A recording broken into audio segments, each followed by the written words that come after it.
আমরা যখন CapCut পিসি বা ল্যাপটপ ইউজ করি, আমাদের পিসিটা স্লো হয়ে যায়, আমাদের কফার সাথে কাজগুলো ম্যাচিং হয় না। এই প্রবলেম থেকে মুক্তি পাওয়ার জন্য শুধুমাত্র আপনি ৩ টি সেটিং যদি অন করেন, তাহলে এর সলিউশন পেয়ে যাবেন। চলুন আমরা CapCut পিসি স্ক্রিনের মধ্যে চলে যাই। সো সর্বপ্রথম আপনাদের যে সেটিংটা করতে হবে, উপরে মেনু অপশনে ক্লিক করবে। ক্লিক করে আপনি চলে যাবেন সেটিং অপশনে। সেটিং থেকে আপনি চলে যাবেন পারফরম্যান্সে। পারফরম্যান্সে আসার পরে অবশ্যই এগুলো আপনাকে অন করে দিতে হবে। ১ টা, ২ টা, ৩ টা। ৩ টা জিনিস আপনি মাস্ট বি অন করে দিবেন। এরপরে সবচেয়ে মোস্ট ইম্পোর্টেন্ট হলো প্রক্সি।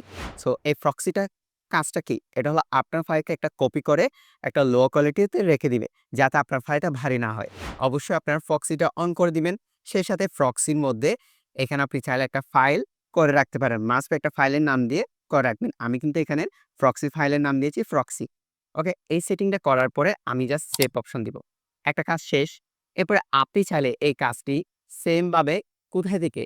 এই মডিফাই থেকে করে নিতে পারেন। সো এই অপশনটা কখন পাবেন? যখন আপনার কার্সারটা, হ্যাঁ? আপনি যদি লক্ষ্য করেন আমি যদি এখানে ক্লিক করি লেয়ারের মধ্যে, আমার কিন্তু মডিফাই অপশনটা নেই। আমি মডিফাইড অপশনটা পাওয়ার জন্য অবশ্যই যেকোনো একটা বাইরের অংশে আমাকে ক্লিক করতে হবে এভাবে, যাতে আমার লেয়ারগুলো সিলেক্ট না থাকে। এরপর আমি মডিফাই অপশনে যাব। এখান থেকে পারফরম্যান্স থেকে আপনি তখন দেখতে পারবেন আমার এটা প্রক্সি করা আছে কিনা। এরপরে আমরা যে কাজটি করে নিব রেন্ডার। এই রেন্ডারটা যদি আমরা অন করে দিই, তাহলে আমাদের প্লে হেড বা টাইমলাইনটা স্লো আসবে না।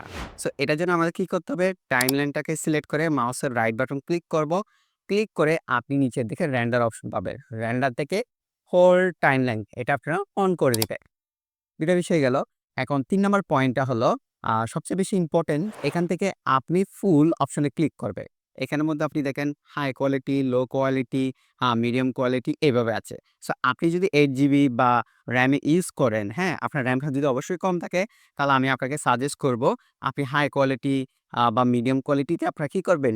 ভিডিওর কাজটা করবেন। আমি যদি সাপোজ আপনাকে দেখাই আমি মিডিয়াম কোয়ালিটিতে করি, অবশ্যই এটার কোয়ালিটিটা কমে যাবে। এটা কোয়ালিটিটা কমে যাবে। এখন আপনি বলতে পারেন আমি যদি এক্সপোর্ট করি আমার কোয়ালিটিটা কমে যাবে। না ভাই, কোয়ালিটিটা কমবে না। যখন আপনি এক্সপোর্ট করবেন তখন অবশ্যই 4K তে বা 2K তে আপনারা কি করবেন? এক্সপোর্ট করবেন, তখন আপনারা 100% কোয়ালিটিটা পাবেন।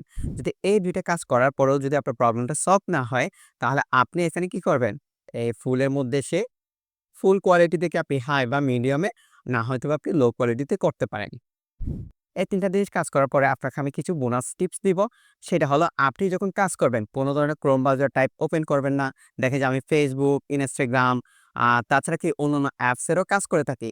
তখন যখন কাজ করেন আপনি দেখেন CapCut আপনার ৮ জিবি কম হলে হবে না। যখন আপনি অন্য ক্রোম ব্রাউজার ওপেন করেন বা ট্যাব ওপেন করেন, ওইখানে কিন্তু আপনার র‍্যামের জায়গাটা নিয়ে নেয়। যার কারণে CapCut টা মাস্ট বি স্লো করে। তো আশা করি ভালো থাকবেন। এ ধরনের টিপস পেতে CapCut এর উপর অবশ্যই চ্যানেলটি সাবস্ক্রাইব করে পাশে থাকবেন।